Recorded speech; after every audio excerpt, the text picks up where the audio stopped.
can hear gunshots like just ringing out through the school, and like you're just wondering like which one of those is going to be somebody that you're like best friends with or somebody that you love.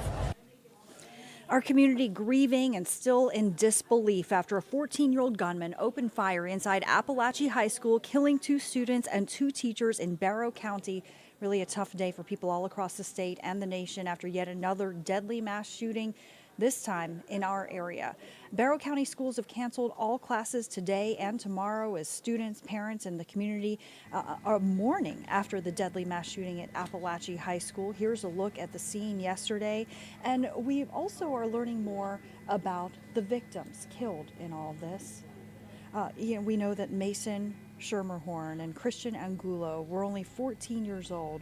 Christina Arimi and Richard Aspinwall both taught math at Apalachee High, and students and the community have been gathering to remember the victims. Of course, such pain in that community. The investigation, though, far from over, and we expect to get more updates from the Barrow County Sheriff and the Georgia Bureau of Investigation today. Sarah Hammond reports from the Gainesville Regional Youth Detention Center, where the suspected shooter is being held and is expected to be in court tomorrow. Go ahead. There are a lot of moving parts in this investigation, but one big piece is that the suspect is in custody. 14-year-old Colt Gray is being held here at the Gainesville Regional Youth Detention Center. Now, investigators say he used an AR platform-style weapon when he began shooting. He's charged with murder and he will be tried as an adult. At this time, investigators say they don't believe Gray was specifically targeting the 4 victims. What we still don't know is why he opened fire. Investigators say they are still looking into a motive, and Barrow County Sheriff Judd Smith credits school resource officers with taking the gunman into custody. But this is not the only time Gray has been linked to a school shooting threat, according to the FBI. They say last year he made online threats. He was interviewed, but the FBI says there was no probable cause to arrest him at the time. And this was understandably a terrifying moment for these students and teachers, wondering if they knew someone who was hurt or killed. I was listening and you could hear gunshots like just ringing out through the school, and like you're just wondering like which one of those is going to be somebody that you're like best friends with or somebody that you love. And it's like just really like a terrifying thing. Schools in Barrow County are closed for the rest of the week, and we anticipate getting some more details from the GBI a little later today as they continue to work through what happened. At the Gainesville Regional Youth Detention Center, I'm Sarah Hammond for Atlanta News First.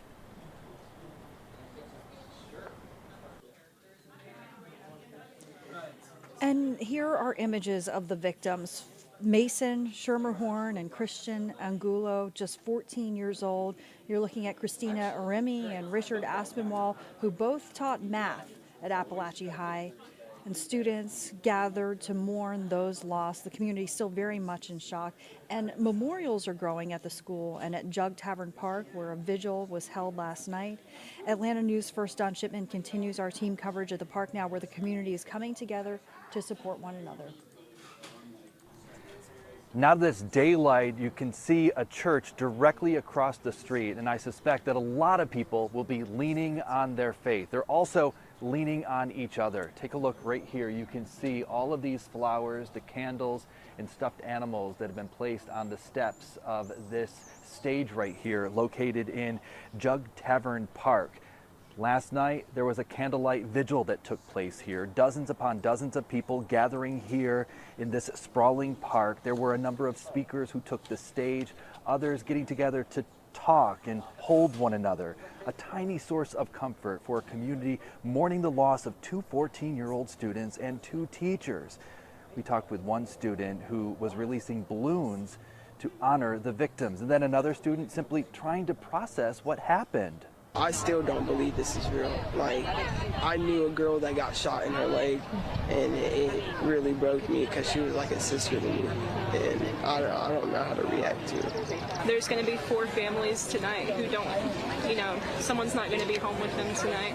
We also talked to another student who said people's lives changed here today, and then another student says that, they go to school for an education, not a mass shooting. This is unacceptable. So the school district doesn't have class today or tomorrow, but they are making grief counselors available today. They'll be located at their central offices. You can stop in if you're a student, a teacher, faculty member, or community member that needs to talk. We're here at Jug Tavern Park. Don Shipman, Atlanta News First.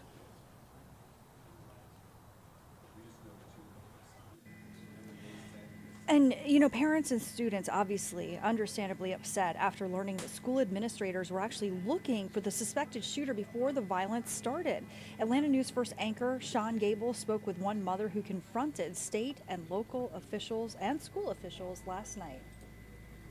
You can't tell me it's a coincidence that they were looking for the same kid moments before he shot up the school. They knew something, and they failed every single one of these kids. Her 9th grade Rebecca credit. Sarayev is the mother of an 11th grader who was in the same class as 14-year-old suspected shooter Colt Gray. She says students were never told a call had been made to Apalachee High School administrators on Wednesday morning, warning of a potential threat. Do better for these kids. Georgia Bureau of Investigation confirms the threat was investigated and dismissed. Hours later, 2 students and 2 teachers shot and killed. If they did get that phone call at 9:30, everything should have been on lockdown and they should have been searching since then.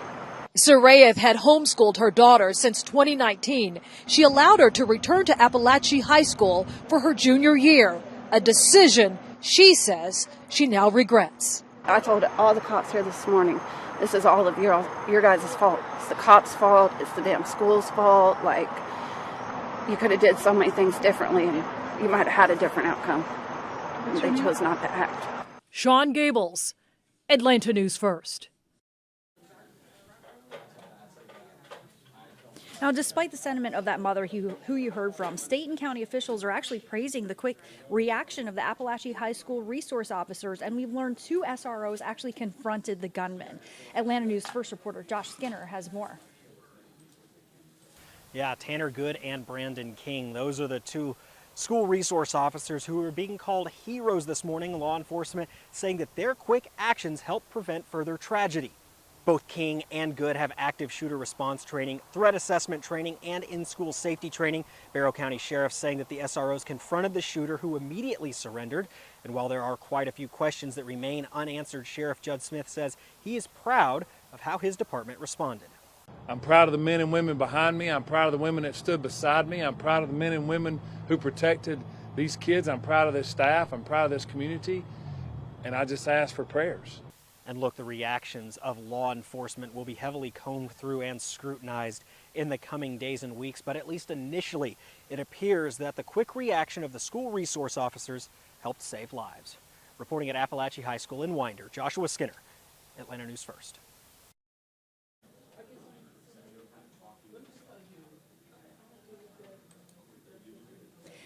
And we know that students, of course, all across the metro, watching the story, having a lot of anxiety, adults having a lot of anxiety, even state lawmakers are in mourning after this deadly mass shooting at Apalachee High School. Atlanta News First political reporter Doug Reardon spoke with a state representative and shares what Georgia is doing to try to stop violence like this.